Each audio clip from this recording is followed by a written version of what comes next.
Alright guys, I'm supposed to have a flea market in Weatherford next week, but there's an 80% chance of rain, so decided to bring everything on back to the booth. So here we go, it's the status of the booth. We got all kinds of different stuff. Got a big black lock. Got a big griddle up there that's got the pour spout on it. A whole bunch of fryers. A whole bunch of imports.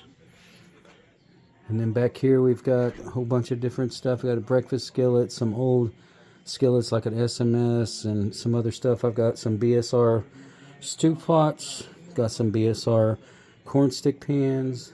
Hey, got a mirror, got my Genghis Khan, got some muffin pans all through here. I've got every size of the Wagner's, smooth bottoms marked. Got some enameled stuff on top, and then I've got all the 5s, 3s, and some 6s of Wagner, Lodge, and BSR, stacks and stacks.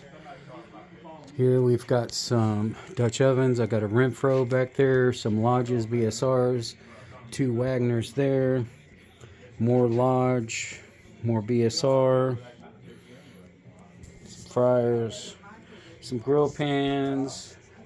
Got a baking pan I need to move. It's for the French bread. And then we got a whole bunch of toys down here. Go up to a whole bunch of baking stuff here. Whole bunch more toys here. I missed the important stuff in the middle. I went all the way around it.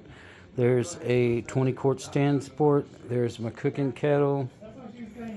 I've got a volcano camp oven over here that goes on the volcano stove. Got an Instapot there, and then just assorted Dutch ovens. I've got one Dutch oven back there by Wagner that actually has a camp oven lid, but that's the way it was made. And I got a couple spotters and a coal basket. So now we're done. Y'all have a great one.